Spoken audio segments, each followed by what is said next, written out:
안녕하세요. 저는 60대 중반 여자이고 퇴직한 판사입니다.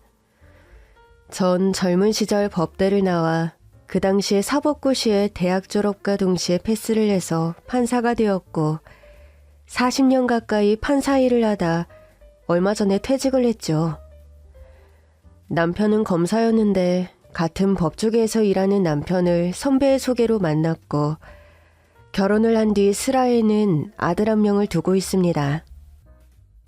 아들은 미국으로 이민을 가서 자신의 처와 살고 있고 남편은 검사 일을 하다 중간에 법학대학 교수가 되었고 남편 역시 몇 년 전 퇴직해서 여유로운 노후 생활을 보내고 있었습니다.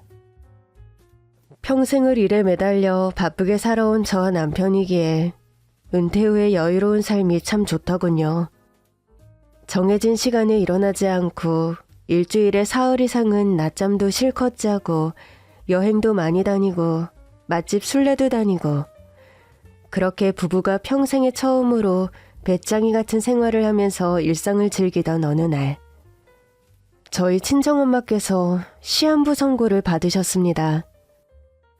나이가 연로해도 정정하셨는데 췌장암 말기 판정을 받으신 데다 치매까지 겹치는 바람에 누군가 옆에서 도와줄 사람이 필요한 상황이 되었죠.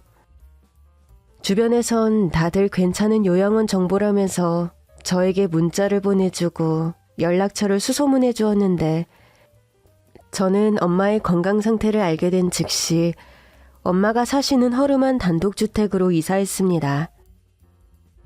남편은 일주일에 2, 3일 저희 친정집에 들리기로 하고 저는 일단 엄마 곁으로 가서 보살펴드리기로 했죠. 언니, 효녀 났어? 엄마가 췌장암 투병도 그렇지만 치매 환자 수발. 그거 보통 일 아닐 텐데 정말 자신 있어요? 엄마가 지금 내 얼굴 못 알아보는 정도도 아니고 치매는 이제야 발병해서 정신이 조금 오락가락 하시는 정도인데 아직은 집에서 충분히 돌봐드릴 수 있는 상황이니 넌 걱정하지 말고 네 시어머니 병가 누나 잘하렴. 예나 지금이나 언니는 엄마 금상 딸이 많네.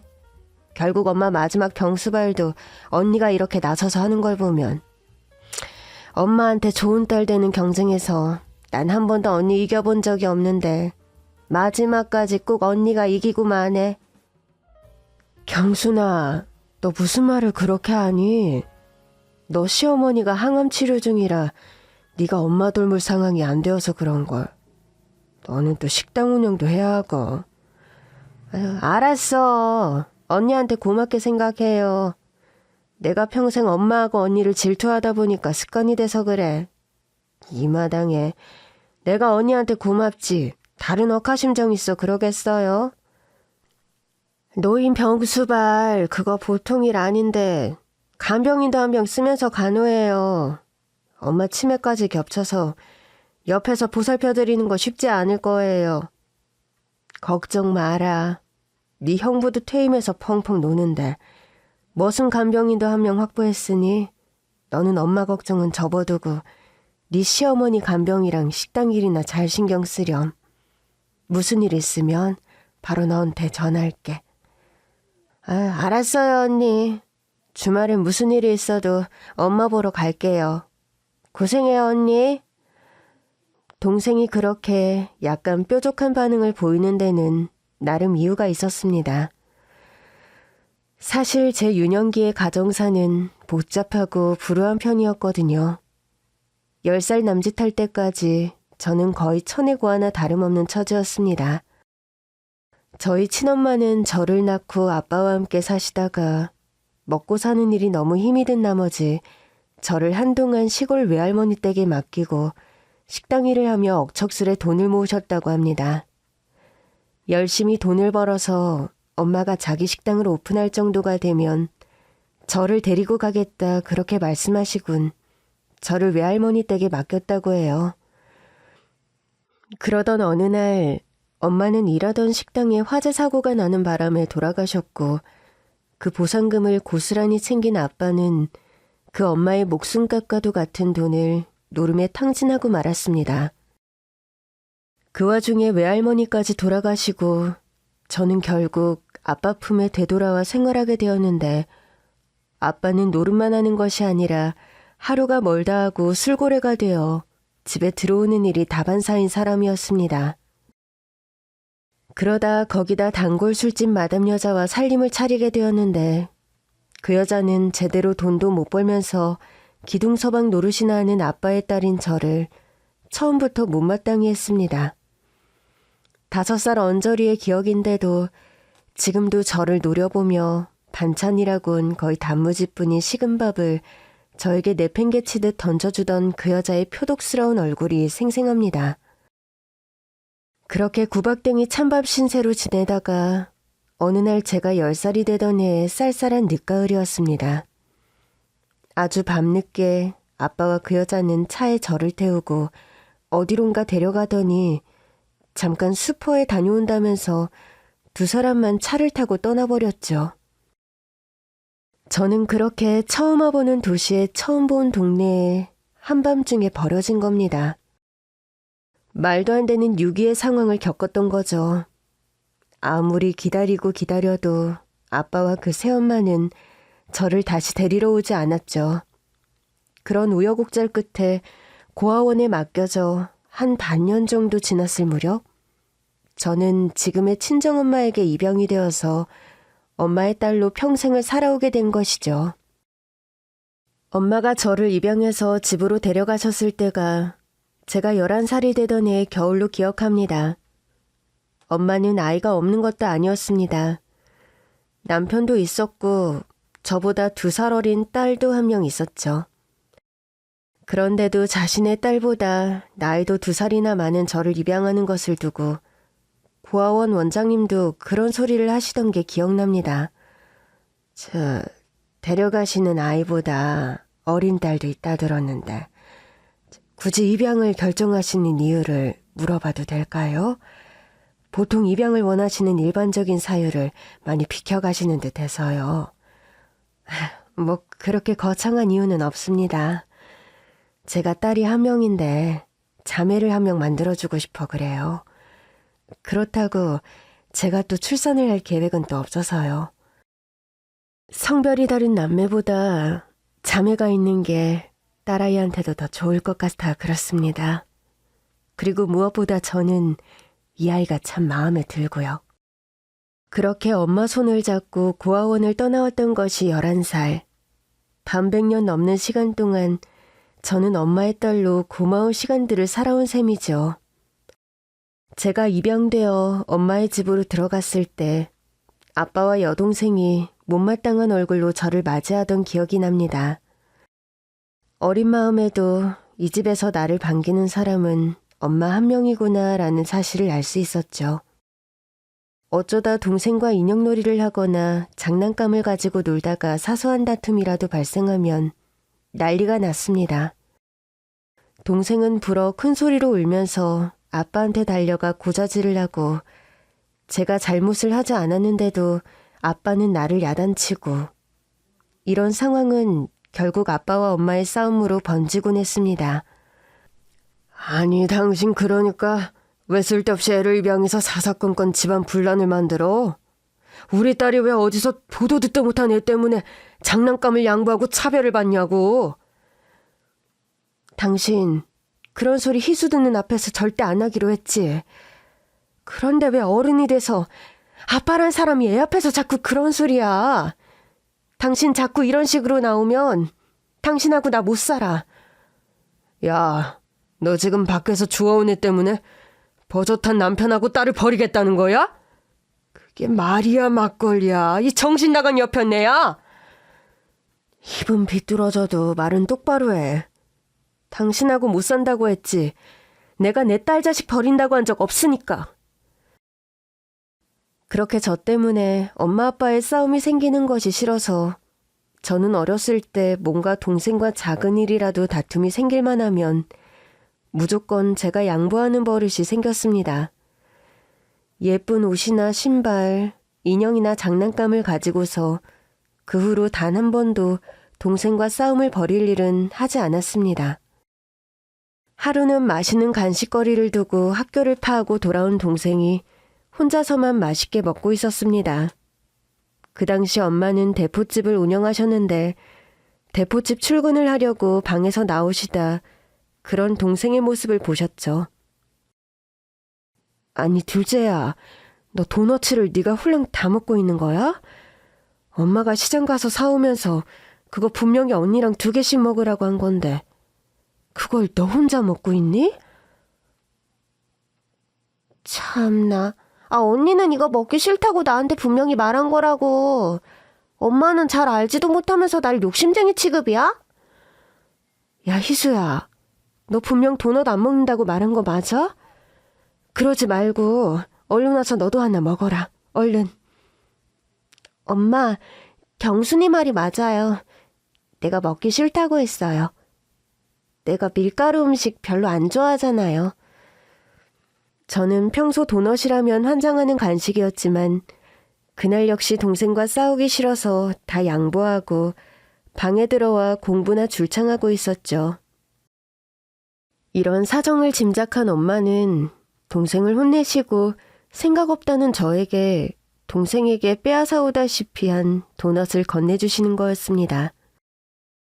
네가 고아원에서 입양되어 왔다고 동생과 다른 자격이라고 생각하지 말라고 엄마가 누누이 말했지? 경순이나 너나 엄마한테는 똑같은 딸이야. 동생이 욕심부려서 간식을 혼자 먹겠다고 하면 너도 엄마한테 말해서 동생을 혼내라고 하던가. 네가 동생을 타일러야지. 네가 그렇게 매사 양보하는 건 동생을 위해서도 너를 위해서도 좋은 일이 아니야. 알았어? 그렇게 말씀하시는 엄마였습니다.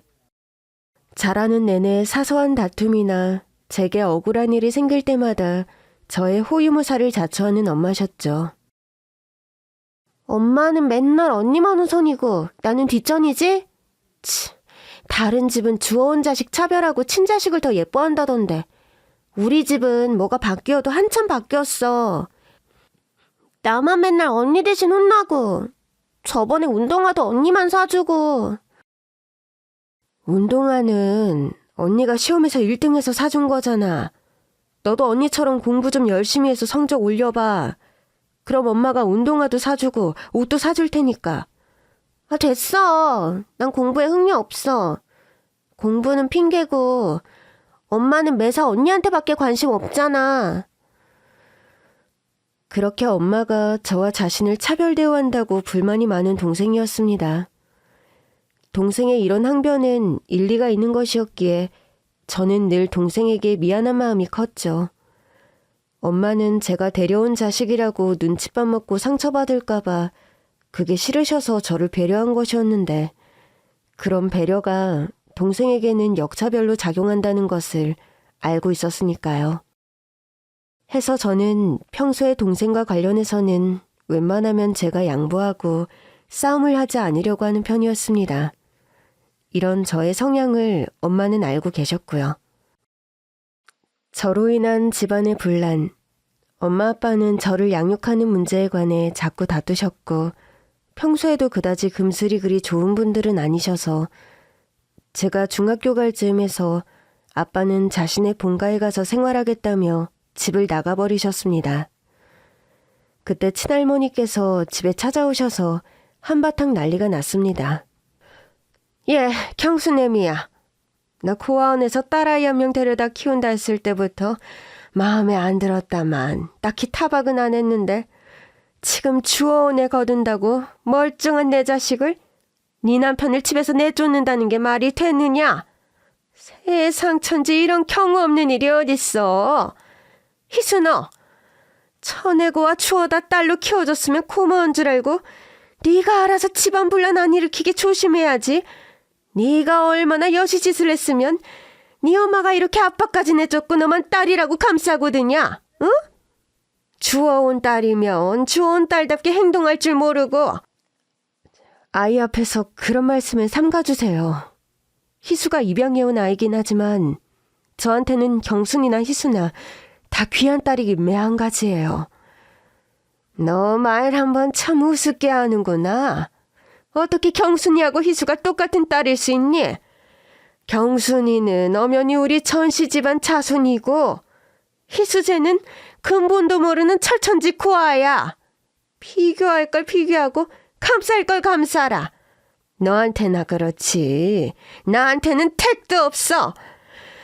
나한테 손녀는 우리 경순이 한 명밖에 없다.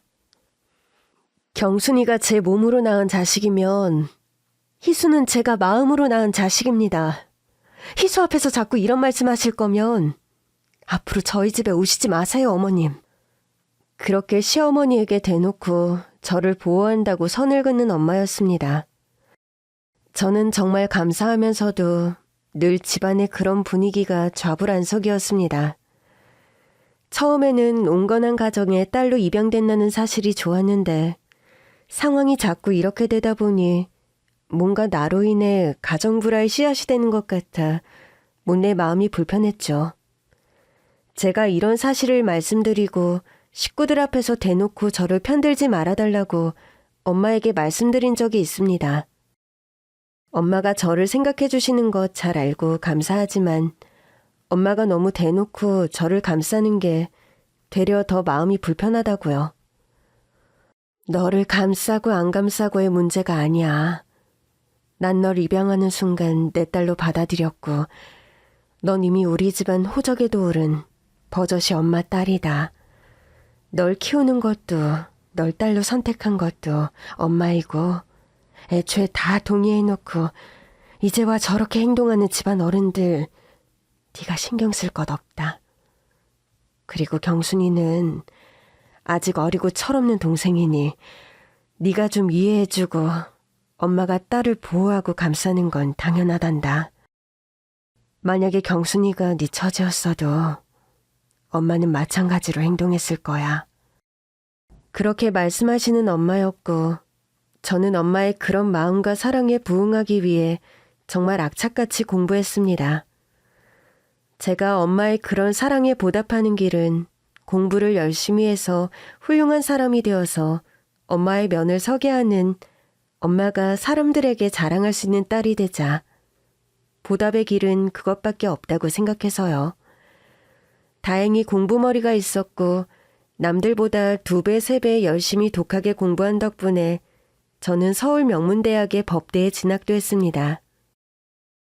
그런데 그 사이 제가 고등학교 2학년 때에 엄마 아빠는 결국 이혼하셨어요. 저를 둘러싼 갈등 말고도 다른 문제도 있긴 했지만 집안 사람들은 모두 저 때문에 엄마 아빠가 이혼한다고 생각했습니다. 동생은 친가가 있는 지역의 예술고등학교에 진학을 하게 되어서 공교롭게도 고등학교부터는 동생은 친가에 가서 아빠와 지내게 되었고 저는 서울의 집에서 엄마와 생활하게 되었습니다. 공부에 영 소질이 없었던 동생인데 동생은 친가가 있는 지역의 고등학교에서 한국무용을 전공하게 되었죠. 저는 엄마 아빠의 이혼도 몹시 죄스럽게 느껴졌습니다. 해서 엄마에게 그런 말씀을 드린 적이 있죠. 엄마, 저 때문에 엄마 아빠가 이혼하시는 건 말도 안 돼요. 제가 원하면 기숙사 생활도 할 수 있는데 제가 기숙사 들어가고 엄마 아빠 다시 합가해서 사시는 거 어때요? 대학 가면 제가 독립해 나가 살아도 되니까 그게 좋을 것 같아요. 말도 안 되는 소리 말고 너는 공부나 열심히 해. 내년이면 고3인데 이제 와서 갑자기 기숙사 생활이라니. 수험 생활이 얼마나 힘든데 엄마가 해주는 따순 밥 먹고 공부해야지. 아빠하고는 진작부터 성격도 안 맞고 부부만의 문제로 이혼하는 거니까 넌 신경 쓸 것 없어. 그런 쓸데없는 고민할 생각에 공부나 한자 더 하거라. 그렇게 말씀하시는 엄마였고 저는 그저 그런 기대에라도 부응하고자 정말 공부를 열심히 했습니다. 그렇게 법대생이 되었고 졸업과 동시에 사법고시에 패스해서 판사가 되었죠. 제가 판사가 되었을 때 제일 기뻐한 것도 엄마였습니다. 희순이가 어릴 때부터 머리가 좋고 총명했지. 널 보는 순간 너는 뭘 해도 하라이라고들 생각하고 있었단다. 아휴, 자랑스러운 우리 딸. 여자 판사라니. 엄마는 이제 죽어도 여한이 없다. 그렇게 기뻐하시면서 동네 잔치를 열고 가족 잔치를 열고 엄마가 기뻐하시는 모습에 저도 이런 식으로라도 엄마의 기대에 부응해서 조금이나마 보답을 해드린 것 같아 마음이 놓였죠. 전 판사가 된 이후 지금의 남편과 결혼을 해서도 엄마가 사는 곳에서 반경 1km 이상 떨어져 지내본 적이 없습니다. 신혼집도 엄마 집 근처에 구했고 월세 전세를 거쳐 자가를 마련할 때에도 친정과 같은 동네에 집을 샀고요. 저는 처음에 엄마를 한 집에 모시고 살고 싶었지만 엄마의 완강한 반대로 번번이 무산되었죠. 그래도 언제나 근거리에 살면서 자꾸 엄마를 찾아뵙고 맛집이나 좋은 곳을 알게 되면 한 달에 2번 이상은 꼭 엄마와 함께 모시고 가서 데이트를 하고 그랬습니다. 남편 역시 이런 저의 성향에 별 불만이 없었고 제가 살아온 배경을 누구보다 잘 알기에 제가 엄마에 관해 각별한 것을 이해했죠. 남편도 애처가는 아니었지만 저의 이런 마음을 헤아려서 어버이날이나 엄마 생신날 저 못지않게 엄마를 많이 챙겨드리기도 했고요. 그랬던 저희 엄마가 나이가 많이 들어 췌장암 진단을 받고 치매까지 겹친 것을 알게 되자 저는 당장 엄마 집으로 들어갔던 겁니다. 전 솔직히 엄마의 치매가 아무리 중증의 수준까지 나빠진다 하더라도 엄마를 요양원 같은 곳에 보낼 생각은 추호도 없었습니다. 고아원에서 쓸쓸하고 암담한 생활을 하던 저를 입양해서 친딸 못지않게 키워주신 엄마였는데 그런 은혜를 잊고 자란 내가 다 늙은 엄마를 요양원에 모신다는 것은 말이 안 되었죠. 마음이 그래도 상황이 받쳐주지 않으면 힘들었을 텐데 저는 이미 은퇴해서 시간적인 여유도 확보되어 있었습니다. 저도 나이가 많지만 아직 지병 하나 없이 튼튼한 것도 다행이었고요. 그렇게 친정집으로 들어가 엄마와 한집살이를 하며 엄마의 병간호를 하는데 췌장암 증상은 생각보다 통증의 강도가 심하지 않아 약으로 어느 정도 다스리며 투병이 가능했는데 엄마의 치매 증상이 문제긴 했습니다.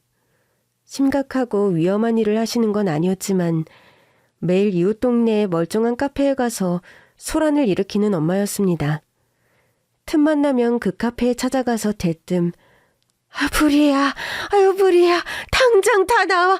지금 안 나면 다 타 죽는다. 소방차 불러요. 아저씨, 소방차 좀 불러주세요. 그렇게 멀쩡하게 영업 중인 가게 앞에서 불이 났다고 소리를 지르시고 그것도 모자라 길바닥에 주저앉아 한참을 대성통곡하시는 엄마였습니다. 안 돼. 아유, 정신 차려, 정신 차려요. 이렇게 죽으면 안 돼. 아유, 그럼 내가 미안해서 어떡해. 정신 차려. 죽지 마. 미안해. 그렇게 영문을 알 수 없이 길바닥에서 우는 엄마를 경찰서에서 보호하고 있다가 제가 연락이 와서 엄마를 찾으러 간 적이 한두 번이 아니었습니다. 제가 옆에서 엄마를 유심히 관찰하고 신경을 바짝 써도 한 달에 한 번꼴로는 꼭 그런 사고가 발생하는 시기였죠.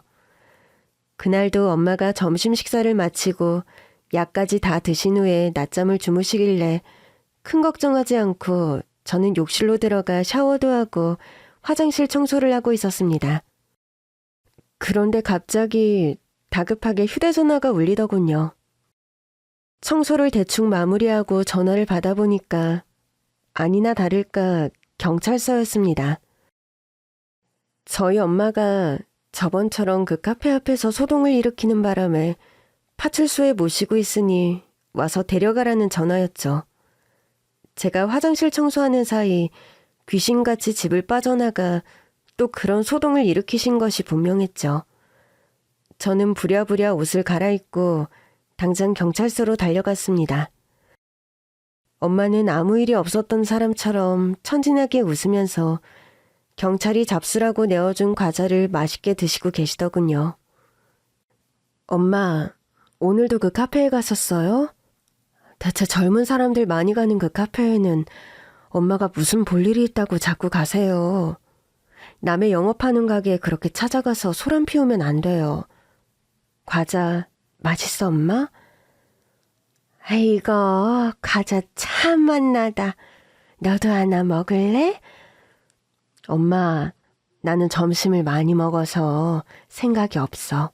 엄마 많이 드세요. 경찰관님들 죄송합니다. 제가 늘 엄마를 잘 살피는데 오늘 낮잠 주무시는 동안 제가 잠깐 화장실 청소를 하는 사이에 이런 일이 벌어지고 말았네요. 앞으로는 제가 더 주의해서 엄마를 살피겠습니다. 그렇게 경찰관들에게 폴더 인사를 하며 사과를 하고 있는데 조서실 안에서 나이 지긋한 형사 한 명이 나오더니 할 말이 있다고 하는 겁니다. 하실 말씀이란 게 뭔데요?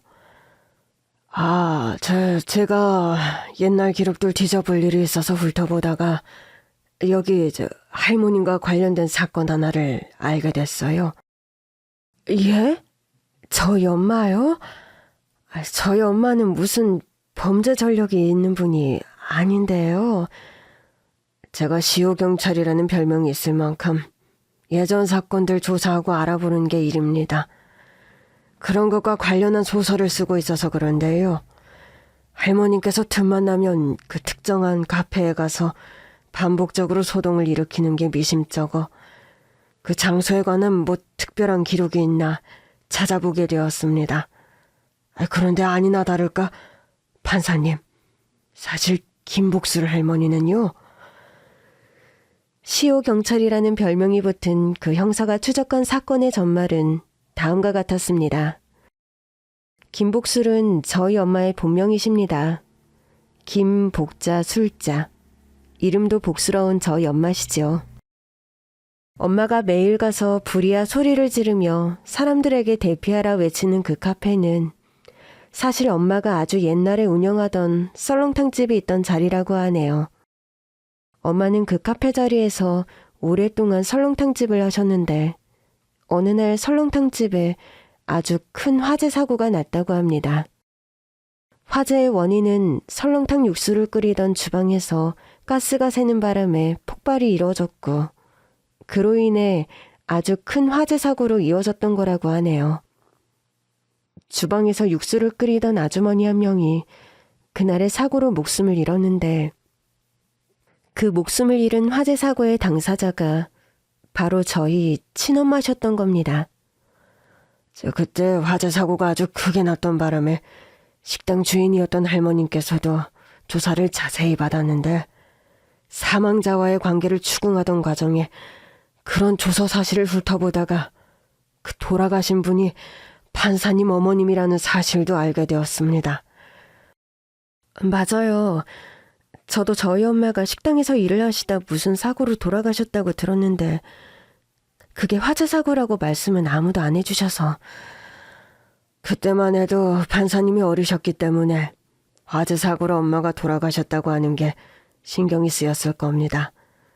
할머님은 판사님 친어머니분과 아주 자매처럼 각별한 사이셨다고 합니다.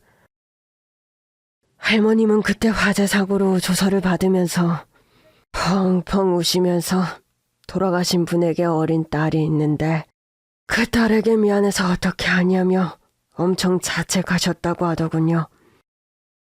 주변 분들 찾아다니며 제가 알아보니까 할머님께서는 그림자처럼 판사님 주위를 살피시면서 판사님께서 잘 크고 있나 계속해서 지켜봤던 모양입니다. 판사님께서 고아원에 버려진 걸 알게 되신 후로 바로 판사님을 입양해서 딸로 키우신 거고요. 엄마, 날 입양한데 그런 사연이 있었어? 엄마 때문에 우리 친엄마가 돌아가신 것도 아닌데 왜 꼭 그렇게까지... 그러니까요. 그날 조서 받으신 내용을 보면 화재 사고가 나던 날 평소와 조금 다르게 할머님께서 시장을 나가시고 판사님 친어머니께서 가게에 남아 육수를 끓이셨다고 합니다. 평소 시장 다녀오는 일이 친어머니 일이었는데 그날따라 시장에 필요한 물건이 있다고 할머니께서 나가셨고 그렇게 목숨을 구한 거라고. 그게 못내 마음에 걸린다고. 조사를 받으면서 그런 말씀하신 내용도 기록에 다 남아있네요. 사연을 모두 알게 된 경찰서의 사람들은 모두 흐느끼며 울음을 참지 못해서 눈물바다가 되었습니다. 저 역시 오랜 세월 알지 못했던 엄마의 속내를 비로소 알게 되자 복받치듯 오열을 터뜨리고 말았습니다. 엄마, 나 다 이제 알았어. 그래도 괜찮아. 우리 친엄마는 엄마 때문에 돌아가신 게 아니에요. 나 키워줘서 너무 감사해요. 엄마 마음 이제 다 알았으니까 이제 그 알몸 카페 가서 부리야 소리 지르고 그러지 마세요. 엄마가 왜 그래야 했는지 제가 이제야 그 이유를 다 알게 됐어요. 저는 그렇게 말씀드리면서 엄마를 꼭 안아드렸습니다. 천진한 얼굴로 과자만 드시는 엄마는 제가 그 말씀을 드리는 순간 거짓말처럼 눈빛이 또렷해지시더니 정말 괜찮아? 나 용서해 주는 거야? 그날 내가 평소처럼 육수를 끓이고 네가 시장을 갔으면 네가 명을 달리하지 않았을 건데 네가 너 어린 딸 고향에서 데려와야 된다고 그렇게 딸을 보고 싶어 했잖아. 남편은 믿을 만한 놈이 못 된다고. 딸아이를 지킬 건 세상 천지 너밖에 없다고. 네가 그렇게 매일 다짐했는데 나 때문에 네가 명을 달리해서 어떡하니? 어떡하니? 엄마는 분명 외모가 닮은 저와 젊은 시절 저의 친엄마를 착각하시는 것이 분명했습니다. 저는 제가 친엄마인 것처럼 엄마에게 대답해드리는 것이 좋다는 생각이 들더군요. 언니, 이제 나한테 그만 죄스러워해. 그날 언니가 시장을 가고 내가 식당에 남았던 건 그냥 우리 선택이고 운명인 거야. 가스가 새서 불이 나는 바람에 내가 잘못했지만 그래도 언니가 내가 딸 걱정하는 거 알고 우리 딸 데려다가 이렇게 판사님으로 훌륭하게 키워줬잖아. 나 대신 언니가 우리 딸 엄마 노릇 평생 해줬으면 됐어. 나 언니 원망 안 해. 그러니까 그만 미안해. 응? 그래도 미안하다. 미안하다 옥자야. 그렇게 살아생전 저희 친정엄마 이름을 부르시며 펑펑 눈물을 흘리시는 엄마였습니다. 저는 엄마의 주글주글한 얼굴 위로 흘러내리는 뜨거운 눈물을 옷소매 자락으로 닦아드렸습니다. 그리고 아주 오랫동안 꼭 엄마를 끌어안아 드렸죠. 그렇게 경찰서에서 한바탕 울음바다의 소동을 거친 후 엄마를 집으로 모셔왔는데 신기했던 사실은요. 그날의 사건 이후 엄마가 카페에 찾아가서 소동을 일으키는 일이 사라졌다는 겁니다. 한동안 저도 무척 신기하고 남편도 신기했죠. 어머님, 요새는 집 나가는 일 없어지셨다며? 아휴, 그거 참 신기하고 다행한 일이다. 그렇지? 그러게요. 아마 그날 경찰서에서 그 형사님이 화재 사고에 관해 말씀을 두시고 날 우리 친엄마로 착각했을 때 내가 엄마한테 괜찮다고 이제 그만 미안해하라고 말해서 그날 엄마 입장에서는 뭔가 마음이 놓여서 그러신 것 같아요. 우리 엄마 평생 나 키우면서 얼마나 마음이 무거우셨을까? 아휴, 그런 사연이 있었다면 나한테 진작 말씀이라도 해주시지. 그런 돌덩이 같은 비밀을 마음속에 품고 사시려니 얼마나 힘드셨어, 우리 엄마. 그러게 말이다. 장모님이 참 보통 분이 아니신 것 같아. 당신 배려해서 그런 말 이제까지 함구하신 것도 그렇고 그리고 그런 미안함으로 평생 당신을 그렇게 딸로 거두신 것도 보통 의리와 인간성을 가진 분이 아니란 생각이 드네. 당신 어머님 새삼 참 존경스럽다. 그렇게 말하는 남편이었습니다. 저도 엄마의 주기적인 소동이 없어져서 다행이다 싶으면서도 평생 그렇게 마음에 무거운 짐을 지고 살아가셔야 했을 엄마의 마음이 뒤늦게 헤아려져서 마음이 많이 아프더군요. 엄마는 췌장암 4기 진단을 받으셨는데 그의 가을을 넘기지 못하고 돌아가셨습니다. 경찰서에서의 그 사건 이후 얼마 되지 않은 어느 날, 엄마는 저녁 식사를 마치고 저와 함께 평소 좋아하시던 TV 드라마를 함께 보고 있었죠. 엄마는 젊은 시절에도 드라마를 유달리 좋아하셨었는데 그래서일까 저와 함께 좋아하는 드라마를 볼 때에는 정신이 또렷하게 돌아오실 때가 많았답니다. 그날도 귤을 까먹으며 저와 드라마를 보시면서 누가 못됐고 누가 착하다, 누가 멋있고 누가 쪼잔하다 배역 품평을 하며 재미있게 보시다가 갑자기 아무런 말씀 없이 조용하시길래 봤더니 고개를 한쪽으로 푹 꺾고 아무 미동이 없으신 겁니다. 전 평소와는 다른 이상한 예감에 엄마를 거칠게 흔들어 깨웠지만 엄마는 영영 일어나지 못하셨습니다. 소파에 저와 함께 나란히 앉아 드라마를 보시다가 그렇게 잠들듯이 편안하게 돌아가신 거였죠. 췌장암이요. 말기가 되면 통증도 심하고 해서 투병하는 분들이나 간호하는 분들이나 막판에 많이 힘들었다는 얘기들을 많이 들어서 저도 걱정이 이만저만이 아니었는데 그래도 엄마가 그렇게 많이 고통스러워하지 않으시고 편안하게 돌아가셨다는 사실이 너무 다행스러웠습니다. 저는 당장 남편과 여동생에게 엄마의 소천 소식을 알렸습니다. 병원으로 가족들이 모두 달려왔고 여동생은 병원 영안실에서 마지막 엄마의 모습을 보고 오열을 터뜨렸습니다. 엄마, 마지막 가시는 길은 막내딸 얼굴 보고 가야지.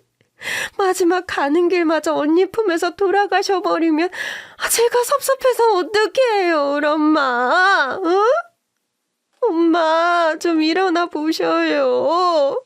벌써 이렇게 가지 마시고 조금만 더 우리 곁에 있다 가시란 말이에요.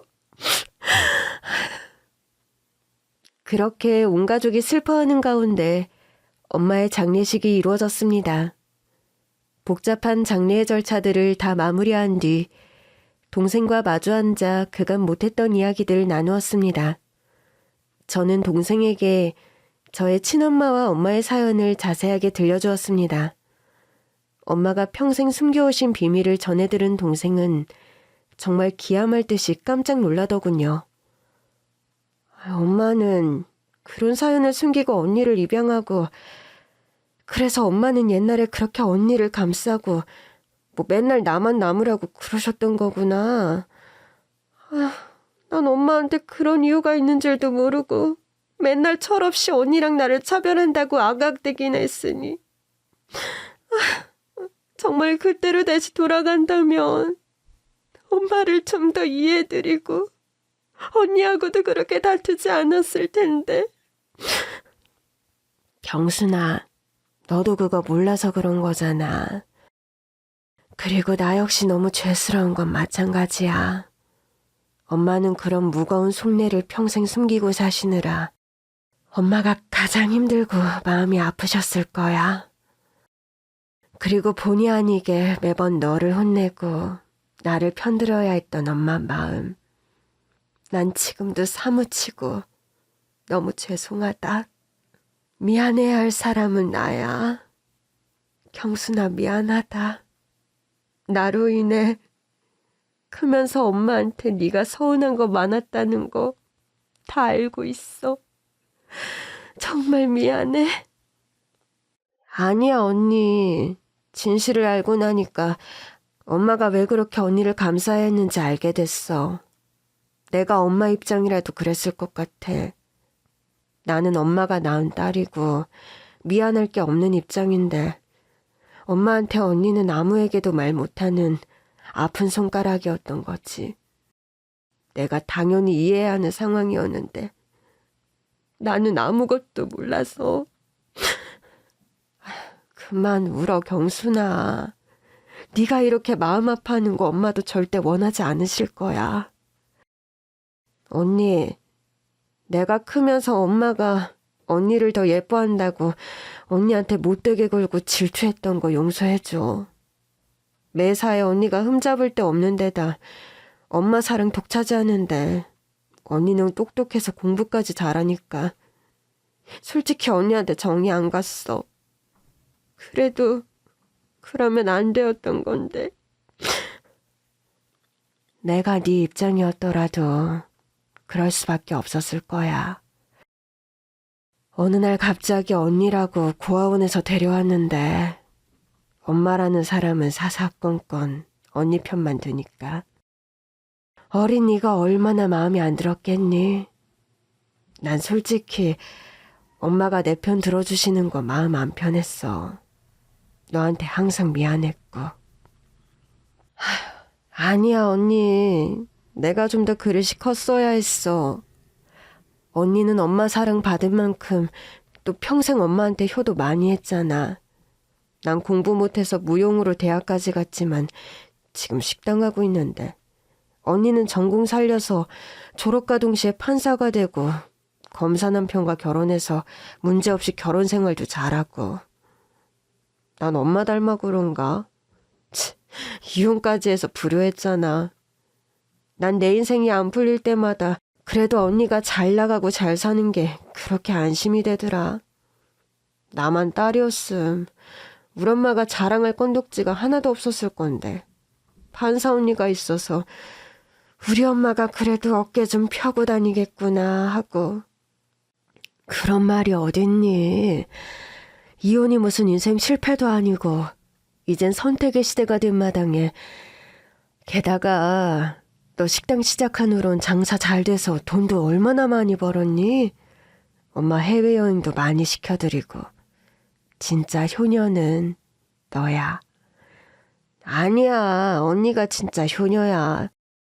평생 엄마랑 가까운 데 살면서 주말마다 찾아뵙고 병원 볼 일은 아무리 바빠도 언니가 엄마를 모시고 다 다니고 결국 엄마 마지막도 언니가 곁을 지켰잖아. 난 시어머니로 식당으로 그럴 경황이 안 되었지만 막상 엄마를 요양원에서 떠나보냈다면 마음이 아팠을 거야. 마음 편하게 엄마를 보내드릴 수 있게 도와줘서 고마워, 언니. 아니야. 고마워할 사람은 나지. 너나 엄마나 나에게는 평생 은인인걸. 엄마는 돌아가셨지만 나 평생 언니로 너한테 잘하고 헌신할 거야. 그렇게 엄마가 평생 마음속에만 숨겨왔던 비밀을 동생에게 털어놓고 나자 동생과도 사이가 훨씬 돈독해졌답니다. 사실 예전엔 동생과 사이가 좀 서먹한 것이 사실이었습니다.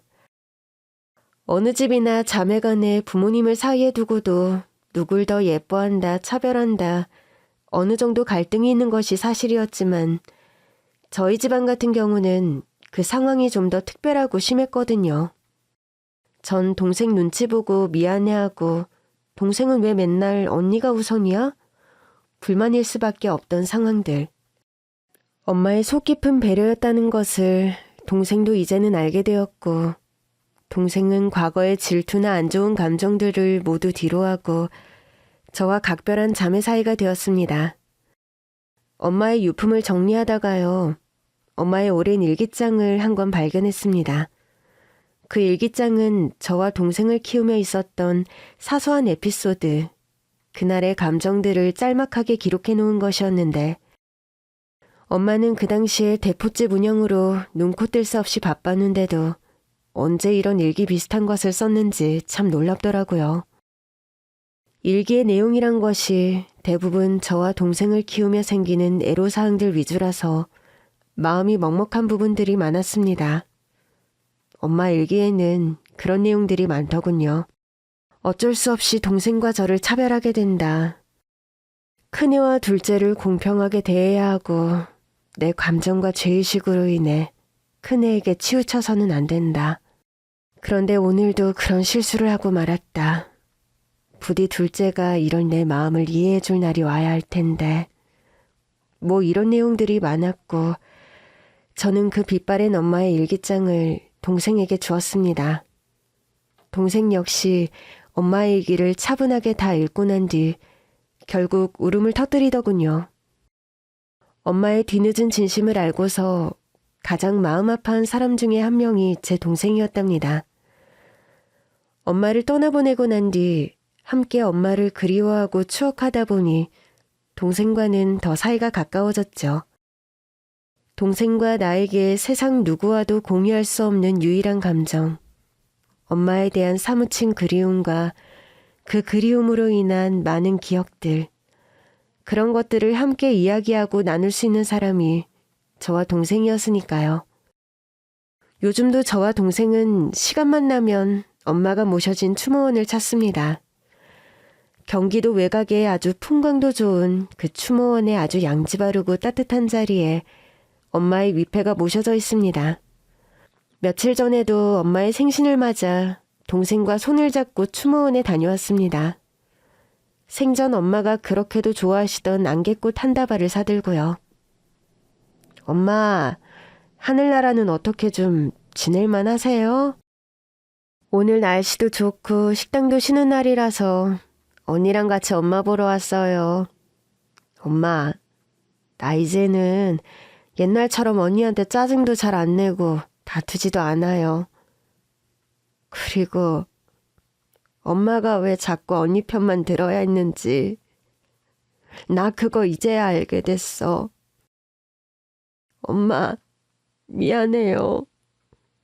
진즉에 엄마 진심을 알았더라면 내가 그렇게 서운하지 않아도 됐을 건데. 엄마, 나 이제는 엄마 마음 다 이해하니까 하늘에서는 그렇게 마음 괴로워 마시고 행복하게 쉬고 계세요. 아셨죠? 엄마, 이제 경순이가 엄마랑 저 질투 안 한다네요. 농담이고요. 경순이랑 저 세상 누구보다 의좋은 자매로 지낼 테니까 아무 걱정 마시고 편하게 쉬세요. 그곳에서 저희 친엄마 만나셔서 담소 많이 나누셨어요? 가끔 만나시거든 제 소식도 전해주세요. 머리 하얀 할머니가 되었지만 그래도 아직 건강하게 잘 살고 있다고요. 경순이랑 엄마 좋아하는 안개꽃 사들고 자주 놀러 올게요. 안녕히 계세요, 엄마. 그렇게 엄마에게 인사하고 동생과 내려오는 길, 엄마가 모셔진 추모원이 입구 쪽으로 숲길이 나 있는데 아주 경치가 좋고 운치가 있게 조성이 되어 있었어요. 그날도 동생과 나란히 엄마를 뵙고 천천히 그 숲길을 걸어 내려오는데 감회가 아주 새롭더군요. 뭔가 누군가 가까운 사람이 죽으면 사람의 육신은 죽어 없어져도 남아있는 사람들의 가슴에 여전히 남아있다는 말의 의미를 실감할 수 있었습니다. 엄마와 관련한 사소한 추억에서부터 좀 특별했던 날의 기억들까지 추모원을 찾아올 때마다 그런 기억들이 샘솟듯 올라와서 어떨 땐 불현듯 엄마가 바로 곁에 계신 것 같다는 생각이 드는 순간들이 있었으니까요. 이건 일상에서도 마찬가지였답니다. 엄마가 살아생전 지내시던 집에 가서 청소를 할 때면 엄마가 여전히 부엌에서 찌개를 끓이고 밑반찬 만드시면서 금방이라도 제게 잔소리하실 것 같은 때가 있거든요. 그날은 동생과 추모원 숲길을 걸어 내려오는데 아주 예쁘게 생긴 산새 2마리가 입구까지 계속해서 저와 동생을 줄곧 따라오는 겁니다. 지지배배 지지배배, 처음 들어보는 아주 예쁘고 청량한 울음소리까지 지저귀면서요. 저와 동생은 처음엔 그저 심상하게 그 산새 2마리를 쳐다보다가 숲길을 걸어 내려오는 내내 따라오더니 결국 주차장 언저리까지 쫓아온 산새 2마리를 보면서 동시에 그런 소리를 내뱉고 말았네요. 설마 엄마하고 언니 친엄마? 설마 엄마하고 친엄마? 그렇게 말하고 나서 한참을 둘이 웃었습니다. 그런데 멀어져가는 산새 두 마리를 보니까 참 묘한 기분이 들더군요. 그 산새 두 마리가 정말 엄마와 친엄마는 아니겠지만 뭔가 영혼이라는 것이 있다면 저런 식으로 존재하면서 주변 사람들에게 자신을 나타내고 지켜보는 것은 아닐까 그런 생각이 들더군요. 나이가 이렇게 60 중반이 넘어도 돌아가신 엄마들이 저를 지켜본다는 사실은 참 든든하고 마음이 따뜻하답니다. 60이 되어도 80이 되어도 심지어 100살이 되어도 엄마는 엄마이고 자식은 자식이라는 말을 실감하는 요즘입니다. 저도 아들 하나 딸 하나가 있지만 저 역시 아이들이 반백살이 되어도 제 눈에는 여전히 아기처럼 보이는 느낌이 있으니 하늘나라의 엄마들도 그런 심정으로 저와 동생을 지켜보지 않을까 어슴풀에 그런 추측을 해봅니다. 엄마, 평생 저를 사랑으로 헌신으로 키워주셔서 너무 감사합니다. 그곳에서는 아무것도 미안해 마시고 죄스러워 마시고 마음 편하게 행복하게 쉬시길요. 평생에 걸쳐 갚을 만큼 애초에 엄마는 잘못한 것도 없었는데 넘치는 사랑으로 저를 길러주셔서 너무 감사합니다. 운명의 장난으로 친엄마와 일찍 헤어졌지만 그래도 저는 인생에서 두 번째 엄마를 만나 누구보다 행복하고 따뜻한 유년기와 사춘기 시절을 보냈어요. 이제 엄마는 곁에 안 계시지만 엄마의 혈육인 동생이 제 곁에 있고 엄마의 빈자리를 제가 부족하나마 언니로서 따뜻하게 살뜰하게 채워줄 수 있도록 노력할게요. 엄마, 사랑합니다. 다음 생에는 꼭 제 딸로 태어나주세요. 제 딸로 태어난 엄마에게 제가 이 생에서 받은 그 헌신적인 사랑을 조금이라도 갚고 싶습니다. 긴 얘기 들어주셔서 정말 감사합니다.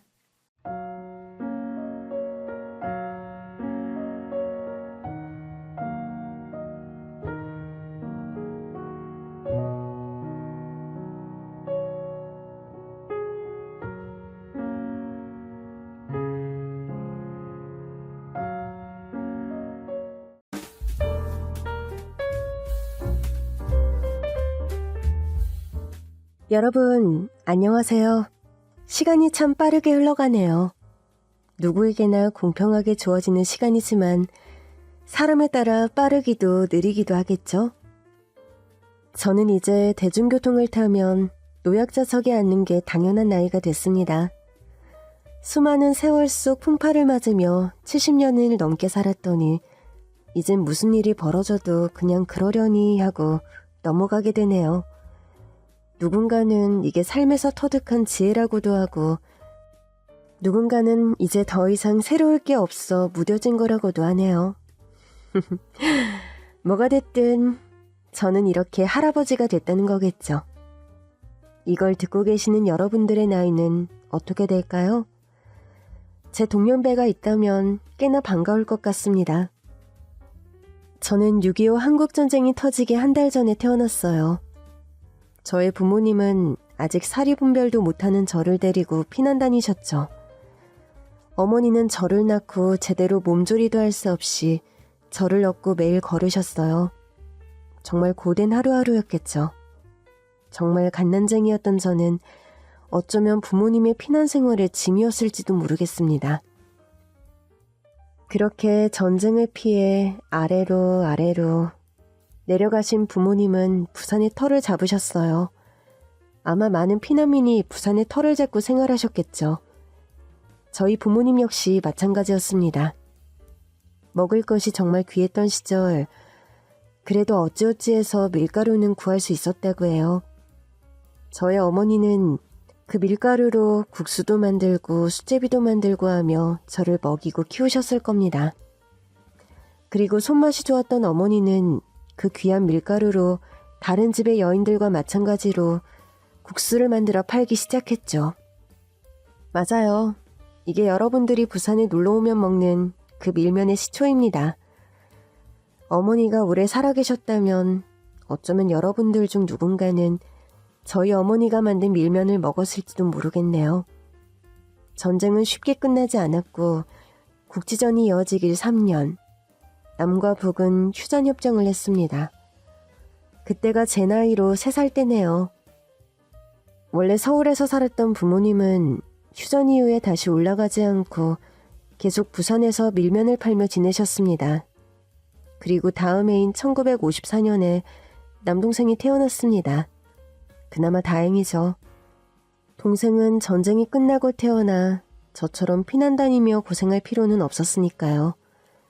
장사로 바쁘신 부모님을 대신해 제가 동생과 함께하는 시간이 많았습니다. 동수야, 여기 봐. 까꿍. 옳지? 동수 웃었네. 형아 보고 웃은 거야? 또 해볼까? 까꿍. 옳지. 엄마, 동수 웃는다? 이것 봐. 어디 우리 둘째 아들 얼굴 좀 보자. 형아랑 재밌게 놀고 있어?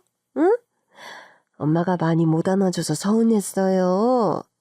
이따 엄마 일 끝나고 저녁에 실컷 놀아줄게. 어디 보자. 우리 아들 기저귀 갈 때 됐네. 동현아, 서랍에서 기저귀 하나 꺼내서 온나. 응, 엄마. 4살 터울인 저와 남동생은 처음으로 간직하는 추억이 많아요. 부모님이 바쁘셔서 처음 동생이 말을 했던 것도, 첫 걸음마를 뗐던 것도 모두 제가 처음 봤거든요. 저에겐 너무 소중하고 또 한편으론 애틋한 그런 동생이죠. 부모님이 하시는 밀면 장사는 나쁘지 않았어요. 소와 돼지뼈를 푹 고아 육수를 만들고 거기에 아버지가 구해오시는 한약재까지 넣고 만든 육수는 정말 인기가 좋았죠. 당시 반죽 기계가 없이 밀면 반죽은 전부 어머니 몫이었어요. 먹는 사람은 모르겠지만 밀면 역시 정말 손이 많이 가는 음식 중 하나죠. 아, 새들기 말아주는 밀면 아주 끝내준대. 감사합니다. 많이 드시러 오세요. 아니, 국수에 삶은 달걀 올릴 생각은 어떻게 했지? 달걀값도 비싼데, 아유, 덕분에 내 입이 호강이요 아주. 맛있게 드셔주시면 그걸로 감사하죠. 그렇게 작은 가게 뒷방에서 내 가족 오순도순 행복하게 지내는 일만 있을 줄 알았어요. 그런데 당시에는 지금보다 훨씬 치안이 좋지 못했어요. 전쟁이 끝난 직후라 더 정신이 없었죠. 그 난리통에 부모님 2분 다 돌아가셨습니다. 정말 순식간의 일이었던 것으로 기억해요. 늦은 밤 쳐들어온 동네 깡패들은 가게의 집기들을 부수기 시작했고 그것을 말리던 중 몸싸움이 생겼고 그렇게 부모님은 돌아가셨습니다. 동현아, 동생이랑 여기 들어가서 절대 나오면 안 돼. 알았지? 싫어. 나 엄마랑 아빠랑 같이 있을래. 위험해서 안 돼. 아빠 말 들어. 여기서 동주랑 꼼짝 말고 있어. 알았지? 꼭 다시 방으로 들어와야 해. 꼭이야. 부모님은 저랑 동생을 장롱에 들어가라 하시고 조용해질 때까지 나오지 말라고 하셨죠. 밖은 엄청 소란스러웠습니다. 무언가 던지고 깨지는 소리, 고함치는 소리. 저는 동생 동주의 귀를 막고 이 소란이 어서 끝나고 부모님이 장롱문을 열어 우리를 꺼내주길 기다렸습니다. 하지만 밖이 조용해진 것 같았지만 부모님은 방으로 들어와 저와 동생을 꺼내주지 않으셨어요. 그렇게 얼마나 시간이 흘렀을까요? 밖에서 다시 사람의 말소리가 들리기 시작했습니다. 어머, 아유, 이를 어쨌을까? 이 집 아들도 있지 않았어? 아들도 편당한 거 아니요? 내가 찾아봐야 쓰겠네. 동현아, 동주야, 어디냐, 그들아? 저희 여기 있어요. 저희 방 안에 있다고요. 아이고, 동현이랑 동주 여기 있어. 아이고, 니들은 다친 데 없냐? 아이고, 이를 어쩌면 좋을까? 저와 동생을 보시고 우시는 이웃 아주머니를 보고 어린 나이지만 저는 직감했습니다. 아, 부모님이 돌아가셨구나. 이제 세상엔 나와 동생만 남았구나. 동주야, 형이 넌 무슨 일이 있어도 꼭 지켜줄게. 당시 지금처럼 제대로 장례를 치를 수도 있는 환경이 아니었어요. 이건 지금도 두고두고 가슴에 맺혀있는 한입니다. 혹시 저와 동생이 살아있다는 걸 알고 나쁜 사람들이 또 찾아올까 싶어 집에서도 지낼 수 없었어요. 그때부터 저와 동생은 길거리 다리 밑을 전전하며 하루하루를 살았습니다. 그땐 그게 지옥이라는 생각도 들지 않았어요. 그냥 어떻게든 동생과 이 삶을 살아내야 한다는 생각이 컸거든요. 아이고, 애들 둘이 어쩌다 이렇게 됐을까? 얘들아, 이걸로 뭐 좀 사 먹어라. 감사합니다. 나 화장실 가고 싶어. 잠깐만, 이리로 가자. 제대로 씻는 건 고사하고 화장실 가는 것도 일이었죠.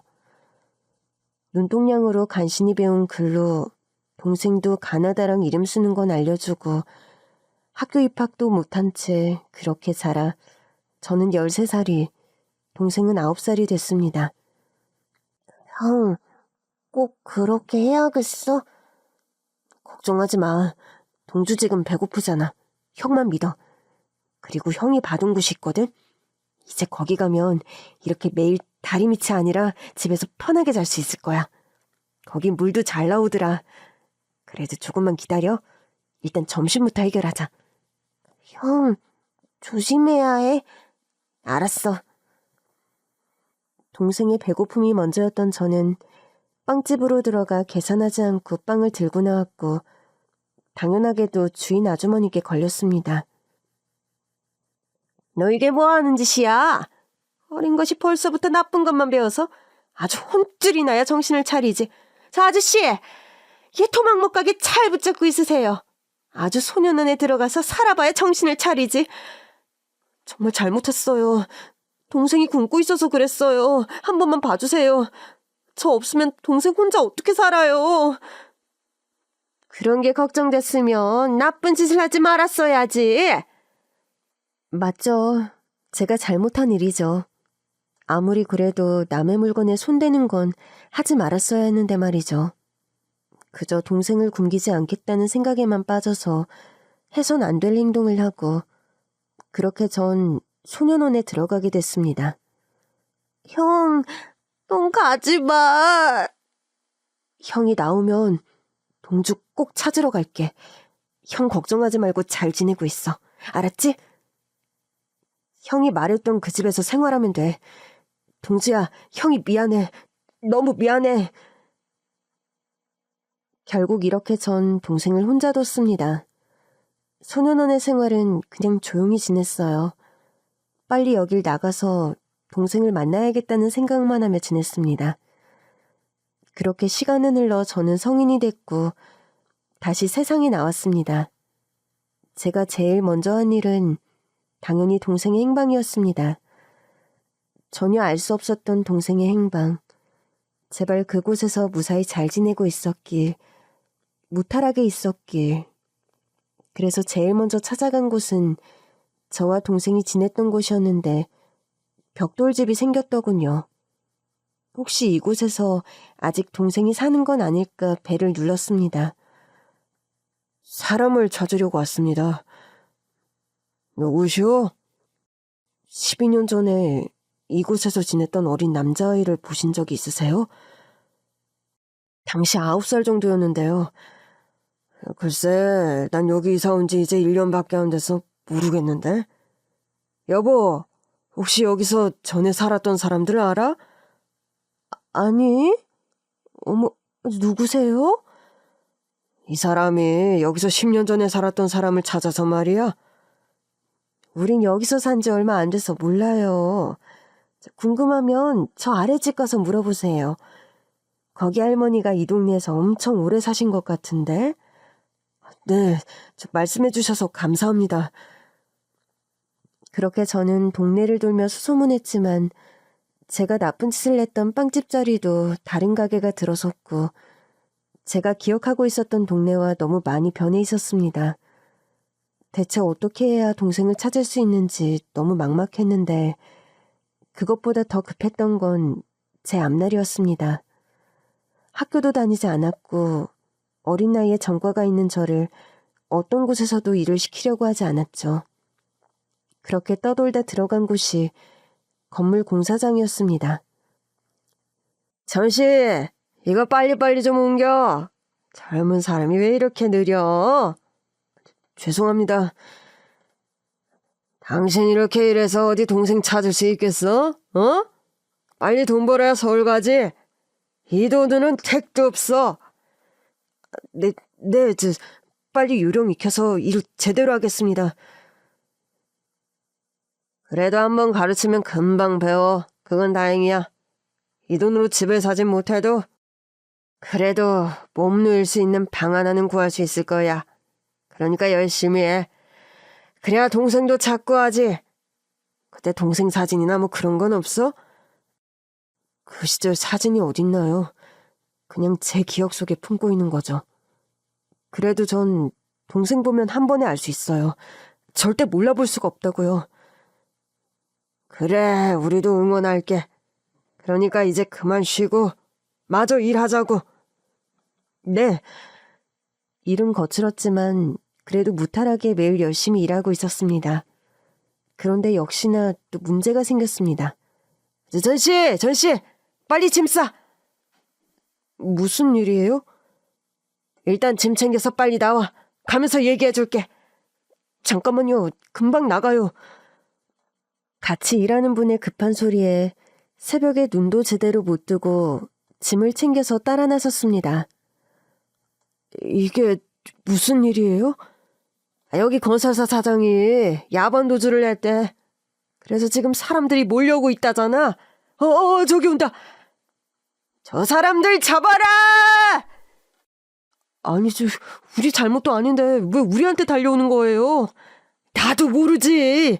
전씨, 나중에 기회 되면 만나자고. 그렇게 그 아저씨는 다른 골목으로 몸을 숨겼고 저는 이러지도 저러지도 못한 채 서 있다 눈앞에 보이는 음식점 안으로 들어갔습니다. 저 좀 숨겨주세요. 예? 그때 밖에서 사람들 달려오는 소리가 빠르게 들렸죠. 빨리요. 금방 나갈게요. 이 뒤로 들어와요. 그리고 제가 숨자마자 저를 찾으러 사람들이 그 식당으로 우르르 몰려들어왔습니다.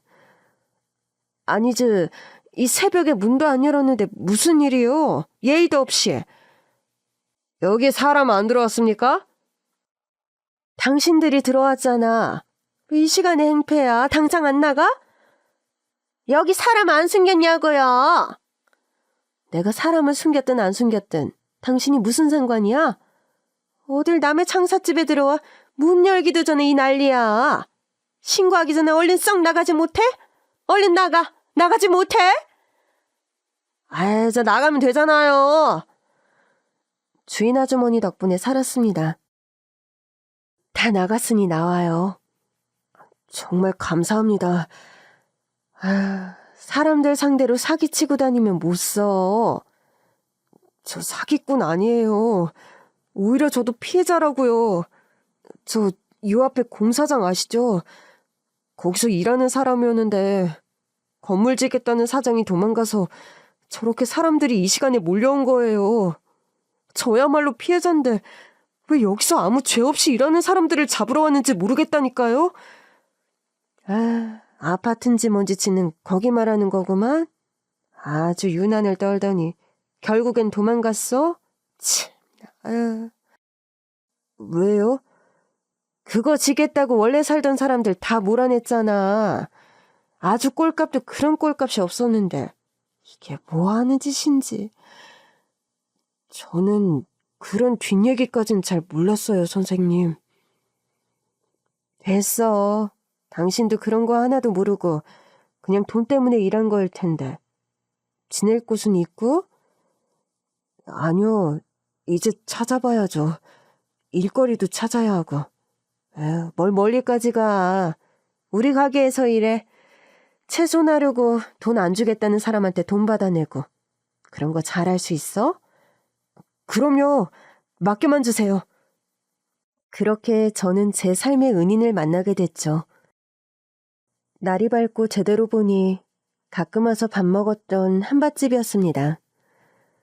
주인 아주머니께서 너무 성을 내서 제가 일했던 공사장에선 자주 찾지 않았는데 아주머니 얘기를 들어보니 왜 싫어하셨는지 알 것 같기도 했습니다. 사장님, 여기는 그 공사장에서 못 받은 돈 없어요? 왜? 있으면 받아주게? 에이, 그건 저 말고 경찰한테 부탁하셔야죠. 그러면서 뭘 물어봐. 해결도 못하는 게. 가서 배추 5통만 사와.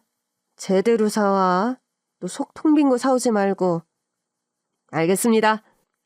나쁜 일이 있으면 좋은 일도 있는 법이라고 하잖아요. 저는 그렇게 도망치다 숨었던 곳에서 다시 일을 시작했고 공사장 일보다 쉬워서 난생 처음 몸에 살이란 것이 붙었었습니다. 오라버니, 그거 이리 주세요. 엄마는 머리를 배추를 많이 시켰대. 그래야 김치 담그지. 지금 담그면 일주일 뒤에나 먹을 수 있는데 이것이 벌써 마음이 딴 데가 있구만 아주. 오라버니, 더우시죠? 여기 냉선 사발하세요. 고마워 영주야. 식당엔 주인 아주머니 말고 따님도 있었어요. 저보다 5살 어린 친구였는데 손이 얼마나 야무진지 아주머니 따라서 음식을 정말 잘했죠. 그리고 매일 얼굴을 보고 살다 보니 정이 들었습니다. 저와 영주가 결혼했던 날은 아주 동네 잔칫날이었어요. 아이고 아주머니 아주 제대로 된 사위 얻어서 좋겠네. 이거 대릴사위잖아 대릴사위. 야옹지는 그렇게 통연총각 따라다니더니 결국엔 결혼에 성공했네? 그렇게 좋아? 그럼요. 이제 온 동네에 동현 오빠 내 거라고 도장 제대로 찍어서 저 너무 좋아요. 아이 숨풍 낳고 잘 살아. 또 헤어진 애 마냥 하지 말고. 절대 그럴 일 없을 겁니다. 믿어주십시오. 새 신랑이 아주 힘이 넘치네 넘쳐. 그렇게 신혼여행이랄 것까진 없지만 경주로 1박 2일로 짧게 다녀왔습니다. 그리고 거기서 저와 아내 사이에 딸이 생겼어요. 아이고 이게 무슨 경사냐. 아주 내가 다 좋아 죽겠네. 어? 내한테 손주가 생기다니. 아이고 기특한 것. 엄마, 나 엄마가 해주는 수정과 먹고 싶어요. 수정과 뿐이겠냐? 입덧 하는 것보다 훨씬 좋지. 먹고 싶은 거 말만 해. 그렇게 아내는 무사히 딸을 낳았어요. 아내를 닮은 딸을 처음 하나 보는데 어찌나 눈물이 나던지요. 승희야, 아빠야 아빠. 우리 보물. 엄마랑 아빠한테 와줘서 고마워. 장모님 식당도 잘 됐고 딸도 잔병치레 없이 잘 자라고 있었죠. 하지만 이번에도 행운의 여신은 제 편이 아니었나 봅니다. 불이야! 불이야! 불이라고? 당신 얼른 일어나서 승희랑 뒷문으로 나가. 내가 장모님 모시고 갈게. 이게 무슨 일이야? 나 여기서 못 나간다. 이게 어떤 가게인데? 나 절대 여기서 못 나가. 장모님, 이러다 진짜 큰일 나요. 일단 불부터 피해야죠. 얼른 일어나세요. 네? 동현아, 이게 어떤 가게인지 넌 다 알지? 그럼요. 그래도 여기 계시면 진짜 위험해요. 얼른 나오세요. 이쪽으로 오세요. 무심코 버린 담뱃불 하나가 동네를 굴러다니던 낙엽에 붙었고 그 낙엽이 가게 앞에 내놨던 화분과 쓰레기들에 옮겨붙어 큰 불이 됐어요. 이게 우리 음식점을 비롯한 주변 가게를 모두 소진시켰죠. 너무 허망했어요. 왜 행복은 오래가지 않는 걸까? 나에게 행복이란 건 주어지면 안 되는 걸까? 하지만 전 집안의 가장이었죠. 책임져야 할 식구가 있었으니까요. 당시 모아놨던 돈으로 반지 합방 2개짜리 집을 얻어 장모님과 우리 세 식구가 함께 생활하기 시작했습니다. 지금처럼 보험이 잘 되어 있는 것도 아니라 보상금도 제대로 받지 못했었어요. 장모님은 충격으로 한동안 누워 계셔야 했어요. 딸아이는 계속 자라고 저와 아내는 힘들어할 새도 없이 정신 차리고 돈을 벌기 시작했습니다. 여보, 미안해. 집에서 장모님이랑 승희 돌보며 생활하게 해주고 싶었는데 아직은 여의치 않네. 정말 미안해. 뭘 이런 거 가지고 미안하다고 그래. 가족을 먹여 살리려면 누구라도 나가서 일을 해야지. 꼭 가장이라고 가장만 나가서 일해야 하는 법 있나? 힘들면 다 같이 발벗고 나서서 일해서 돈 벌어야지. 나는 오전에 잠깐 나가서 일하면 되지만 당신은 하루 종일 서서 일해야 하잖아. 나는 그게 걱정이다. 당신 너무 고생해서. 젊어서 고생은 사서 한다고 하잖아. 내 걱정하지 마. 아내는 점심 장사만 하는 음식점으로 아침마다 출근하고 저는 신발 공장으로 일을 하러 다녔습니다. 환경은 정말 좋지 않았어요. 공기순환도 잘 안 되는 곳에서 10시간씩 서서 일을 했죠. 화장실도 마음대로 가지 못했어요. 아니, 점심시간 30분이 말이 됩니까? 어쩌겠어. 위에서 하라는 대로 해야지. 우리한테 무슨 힘이 있나? 자네는 전에 어디서 무슨 일을 했어? 저는 아파트 짓는 곳에서 일했어요. 거기 돈도 많이 주지 않나? 왜 이런 공장으로 왔어? 건설사에서 야반도주 했어요. 그 뒤엔 음식점에서 일하다가 음식점이 불이 나는 바람에 여기로 왔죠. 처자식이 있는가 보구먼? 예, 처자식뿐만 아니라 장모님도 있죠. 저 열심히 돈 벌어서 서울 가야 해요. 잃어버린 동생 찾아야 하거든요. 동생을 잃어버렸어? 언제? 전쟁 때? 아니요, 전쟁 끝나고요. 부모님 돌아가시고 제가 잘못해서 동생을 잃어버렸거든요. 행방은 모르지만 꼭 살아있을 거예요. 전 반드시 동생 찾을 거예요. 그래, 어딘가에서 자네 기다리며 잘 살아있을 거야. 뭐합니까 거기서? 일하지 않고. 빨리 일어나세요. 네, 저 알겠습니다.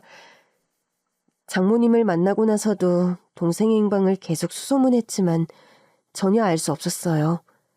살아있는지 생사라도 알면 마음이 놓일 텐데 이건 살았는지 죽었는지 알 수조차 없으니 매일 속이 타들어갔죠. 그렇게 동생 걱정, 가족 걱정하며 일하길 3년. 저는 3년 동안 아주 지옥을 맛봤습니다. 아니, 공장에서 기계 멈추는 게 말이 된다고 생각하십니까? 휴게 시간이라뇨. 그건 절대 있을 수 없는 일이죠. 그럼 화장실이라도 마음 놓고 갈 수 있게 해주셔야죠. 아니, 뭘 그렇게 많이 먹어서 화장실을 자주 갑니까? 전동현 씨는 돈 많아요? 먹을 게 넘쳐나나? 여기 우리 공장에서 일하는 건 그냥 시간 때우려고 일하는 건가 보죠? 그게 아니라 많이 먹든 적게 먹든 사람은 누구나 화장실을 간다고요. 그런데 그 시간마저 마음대로 쓰지 못하면 정말 사람은 죽을 수도 있다고요. 참나, 아유, 나 또 화장실 못 가서 죽는다는 얘긴 처음 듣네. 그럼 그렇게 화장실도 마음 편히 갈 수 있는 곳 찾아가서 일하시던가요. 제 말이 그 뜻이 아니란 거 잘 아시잖아요. 아유, 알았어요, 알았어. 뭔 바라는 게 이렇게 많아. 이번에만 들어주고 다음부턴 얄짤 없는 줄 알아요. 어디 감히 사장한테 꼬박꼬박 말 대답하면서 요구해. 진짜, 아유, 얼른 나가서 일해요. 사람이 갑자기 배탈이 날 수도 있고 물을 마시다 보면 화장실 가고 싶은 건 당연한 건데 이 신발 공장은 그마저도 마음대로 할 수가 없었습니다. 지금이 기회예요. 우리 공장 신발이 점점 인기가 좋아지고 있다고요. 우리 부산 사람들은 물론 서울 사람들도 우리 공장 신발만 찾는다고요. 물 들어올 때 노져야 한다고. 그러니 우린 다음 주부터 공장 쉬지 않고 돌릴 예정이니까 그렇게 아세요. 네? 쉬지 않는다고요? 그럼 여기저기서 원하는 물량이 많은데 그 물량 맞추려면 당연히 쉬지 않고 일해야지. 당신 또 무슨 소리를 하려고 하는 거야? 네, 알겠습니다. 그 시간표 짜서 줄 테니까 그렇게 알고 있어요. 저기 사장님,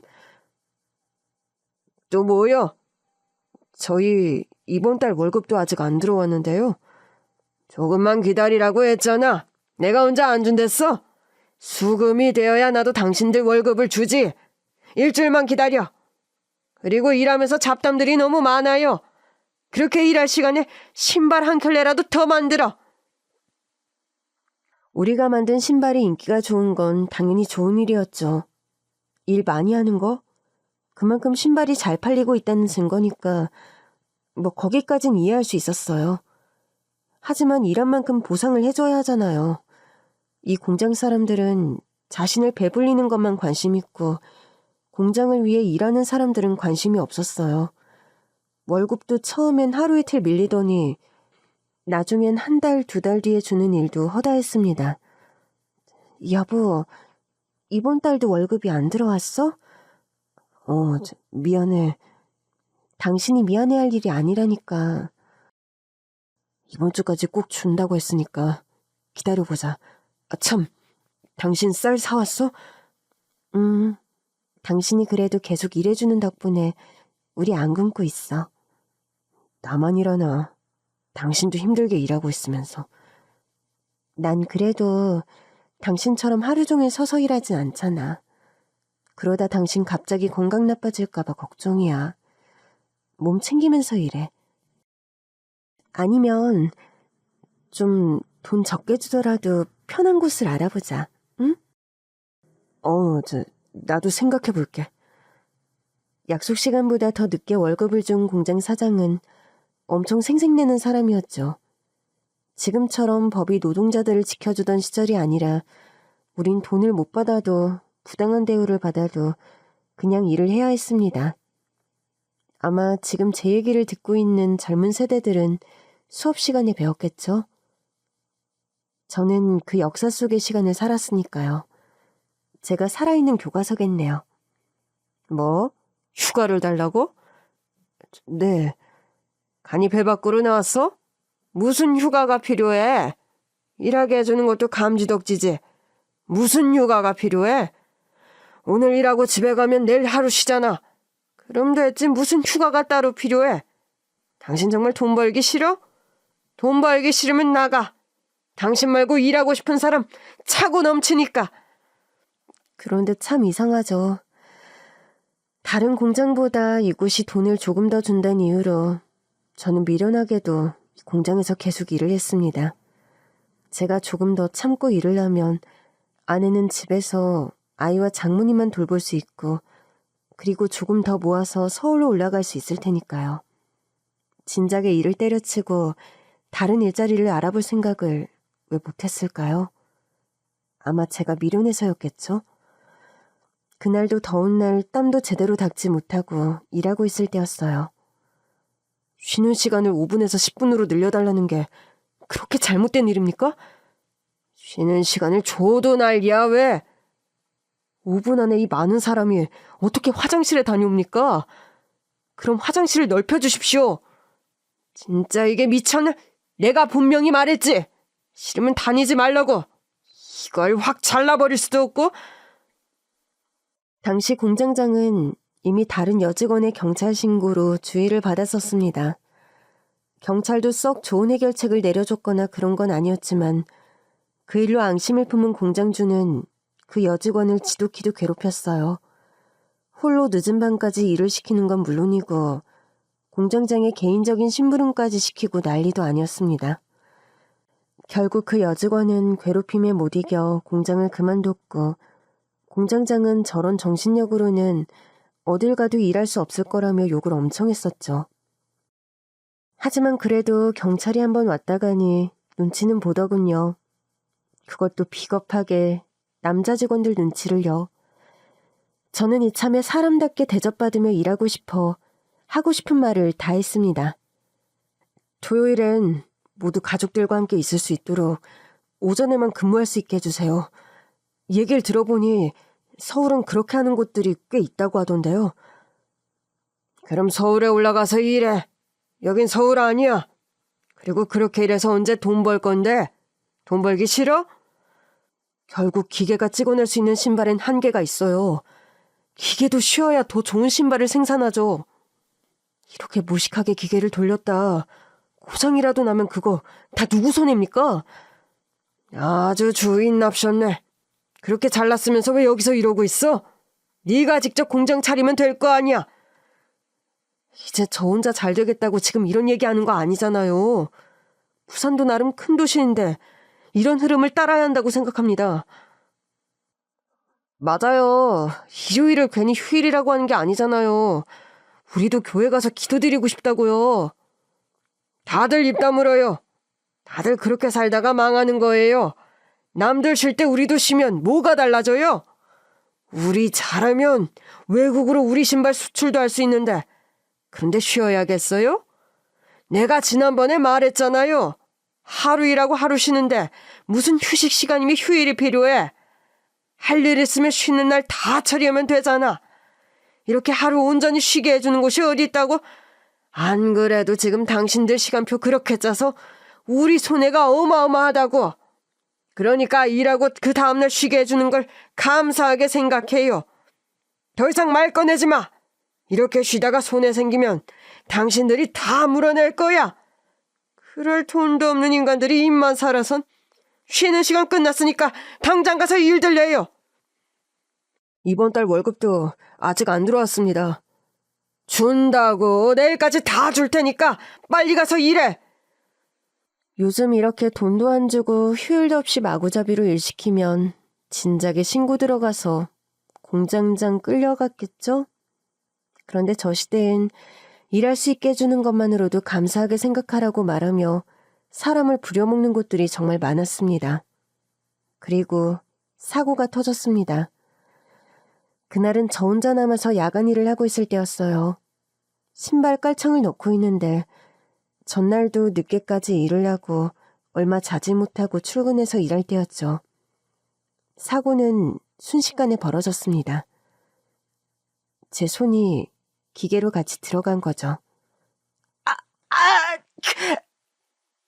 태어나서 그렇게 끔찍한 고통을 느낀 건 처음이었어요. 정말 몸 전체를 고통이 관통해 몸을 움직일 수조차 없었어요. 아니, 이게 무슨 일이야? 빨리 병원으로 가요, 빨리! 이게 뭐야? 아유, 재수없게 진짜. 기계 고장나면 책임질 거야?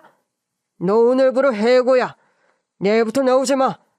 어차피 손이 저려서 일도 못하겠네. 꼴 좋다. 지금 사람이 다쳤는데 그딴 말이 나와요? 공장 망하든 말든 알아서 해. 당신 같은 놈은 천벌받을 거야. 전씨, 일어설 수 있겠어? 나랑 얼른 병원 가자. 빨리 트럭 빼내와요.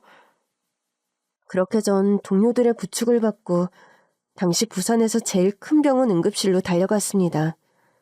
제 상태를 보고 응급실에 있던 직원들이 달려나왔죠. 환자분, 손 움직일 수 있겠어요? 아니요, 너무 아파요. 저 진통제 좀 놔주세요. 일단 엑스레이부터 찍는 게 좋을 것 같아요. 조금만 참으세요. 금방 아프지 않게 해드릴게요. 검사 결과 뼈는 부러졌지만 수술만 잘하면 다시 손을 움직이는데 지장은 없다고 나왔습니다. 그리고 왼손을 다쳐 다행이라고 생각하고 있었어요. 그때 병원 커튼을 걷고 다른 의사 선생님이 왔습니다. 손을 다치셨다고요? 네, 기계에 손이 빨려 들어가는 바람에 다쳤어요. 선생님, 이 사람 손 쓸 수 있는 거죠? 네? 그 의사 선생님은 참 이상했어요. 제 침대맡에 붙어있는 제 인적사항을 한참 보더니 제 얼굴을 또 한참 쳐다보는 겁니다. 그리고 다친 손을 자세히 살펴보더니 왼쪽 손목에 차고 있던 시계를 보고 갑자기 눈물을 뚝뚝 흘리는 거예요. 왜 그러세요? 환자분, 이 시계 어디서 나셨어요? 시계요? 갑자기요? 이건 제가 어렸을 때 동네에 왔던 미군이 저랑 동생이랑 나눠 가지라고 준 건데요. 그리고 느낌이 이상해 울고 있는 의사 선생님 가운에 적힌 이름을 보고 저 역시 눈물을 흘렸습니다. 동준이? 우리 동주야? 응, 형. 나 동주야. 나 형 동생이라고. 맙소사, 정말 우리 동주구나. 이거 봐. 나도 형이랑 똑같은 시계 차고 있잖아. 형 어디 있었어? 어디 있다가 이제야 나타난 거야. 나 형 정말 보고 싶었는데. 형이 미안해. 형이 지금 너 안아주고 싶은데 내 손이 이래서 미안해. 응? 형이 미안해. 울지 마. 뚝! 형, 손은 왜 이런 거야? 누가 이렇게 만들었어? 아이고, 전 씨가 그렇게 찾았던 동상이 의사 선생님이요? 아이고, 맙소사. 저희 형을 여기까지 데리고 온 분이시죠? 정말 감사합니다. 아유, 아닙니다. 우리 동현 씨 덕분에 저희가 정말 편하게 일하고 있어요. 동현 씨, 그럼 일단 나 공장으로 돌아가 볼게. 무슨 일 있으면 찾아올게. 몸조리 잘하고. 고마워요, 형님. 형, 일단 병실로 옮기자. 형 입원 치료해야 해. 조금만 늦었으면 손 못 쓸 뻔했어.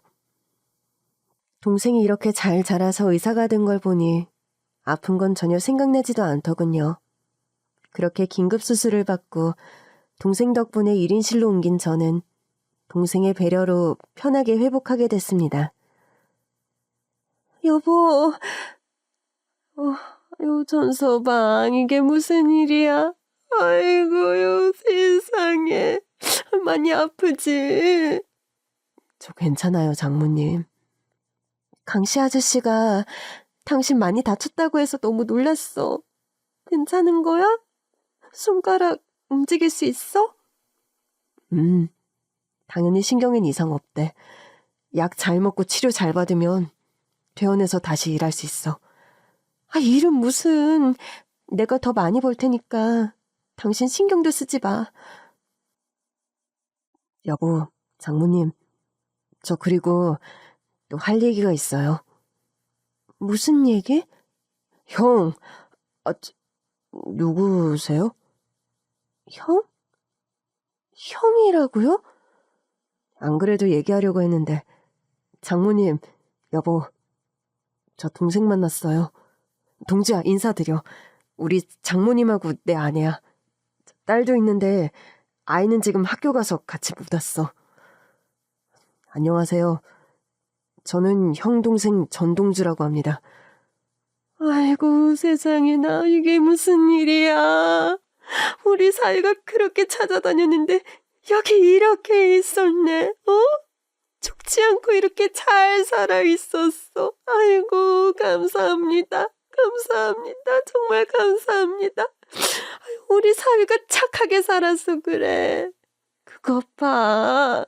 내가 만나게 될 거라고 했지? 맙소사. 정말 뵙고 싶었어요. 저희는 혹시 서울에 계실까 아니면 외국에 계실까 생각했거든요. 그래서 어떻게 찾아야 하나 정말 고민이 많았는데 이렇게 만나게 돼서 정말 고맙고 반갑습니다. 아닙니다, 형수님. 제가 더 감사합니다. 저를 잊지 않고 이렇게 기억하고 있으면서 계속 찾으려고 했더니 이렇게 어머님하고 형수님까지 저를 반겨주셔서 정말 감사해요. 형, 이제 소독할 시간인데. 우리 내일 다시 올게. 두 분 얘기 나눠요. 참, 여보, 당신 입맛 없으면 이거 챙겨서 먹어. 냉장고에 넣어놓고 갈게. 형수님, 조만간 찾아뵙겠습니다. 어머님 조심히 돌아가세요. 아유, 그래요. 집에 놀러와요. 전서방, 몸조리 잘하고. 네, 어머님. 걱정 끼쳐드려서 죄송해요. 아유, 걱정은. 몸조리 잘해. 간호사가 들어와 손소독을 하고 드디어 조용한 곳에서 동생과 둘이 남게 됐습니다. 이 순간을 얼마나 기다려왔는지 몰라요.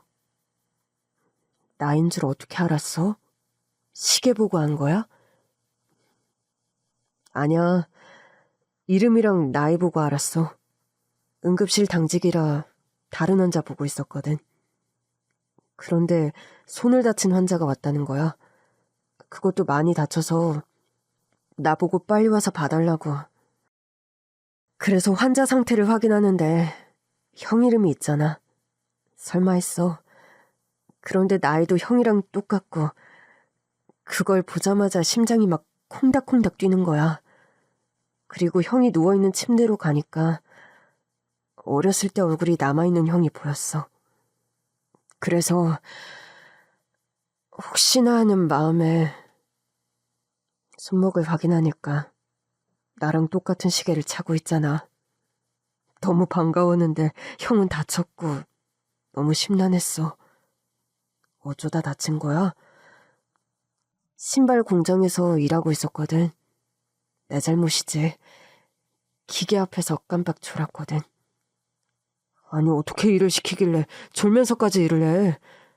그리고 여기 사장은 어떤 인간이길래 당신 공장에서 일하던 직원이 다쳤는데 와보지도 않아. 아마 오지 않을 거야. 왜? 월급도 제대로 안 주는 나쁜 사장이었거든. 뭐라고? 그럼 여태 돈도 못 받고 일했어? 그건 아니야. 이제 2달치 밀렸나 보다. 이게 돈 못 받고 일하는 거지. 안 되겠네. 거기 공장 이름이 뭐야? 만나자마자 우리 동주 걱정부터 시키네. 너는 어떻게 지냈어? 응? 나? 나 그렇게 형이랑 헤어지고 그때 산에 있었던 보육원 생각나? 보육원? 거기 보육원이 있었어? 형은 기억 못하는구나. 아무튼 동네 할머니가 날 거기로 보냈어. 그 할머니가 한 곳에 있어야 형을 만날 수 있다고 얘기했거든. 그래서 보육원에서 한 6개월 지냈나? 나를 입양하고 싶다는 가족이 나타났어. 나는 처음에 그 보육원을 나가면 형을 만나지 못할 거란 생각에 입양 가지 않겠다고 떼를 썼지. 그런데 보육원 선생님도 부모님도 여기로 형이 찾아오면 내가 어디로 가는지 꼭 알려주겠다는 거야. 걱정하지 말고 좋은 곳에 가서 살라고 나를 지금 부모님한테 보냈어. 나는 그때 처음으로 제대로 한글을 배우고 학교를 다니기 시작했지. 형, 나 기억력 좋았던 거 기억나? 그럼 형은 다 기억하지. 그 기억력 좋은 게 공부하는 데 참 많이 도움되더라고. 남들보다 몇 년이나 늦게 시작한 공부였지만 난 금방 흥미를 느꼈고 중학교 가서는 1등을 빼먹지 않고 했어. 고등학교 때도 마찬가지고. 그래서 이렇게 의사가 됐어. 부모님이 외국으로 유학 보내줄 테니 가라고 했는데 난 절대 가지 않겠다고 했어. 정말 외국으로 가버리면 형을 영영 만나지 못할 수도 있다는 생각이 드니까 너무 무서운 거야. 그리고 나야말로 부산을 벗어나야겠다는 생각은 한 번도 안 해봤어. 형 역시 부산 어딘가에 있을 거란 생각을 늘 하고 있었거든. 동생은 정말 기억력도 좋고 총명했어요. 어린 나이에 저도 동생만큼은 꼭 공부를 시켜야겠다고 생각했거든요. 그런데 제 밑이 아니라 좋은 부모님을 만나 하고 싶은 공부, 돈 걱정 없이 실컷 했다고 하니 정말 마음이 놓였습니다. 형은? 나도 형 역시 어딘가에서 꼭 열심히 살고 있을 것 같았어. 형은 생활력과 생존 능력이 정말 좋았잖아. 형 덕분에 죽지 않고 나도 지금까지 살 수 있었던 거야.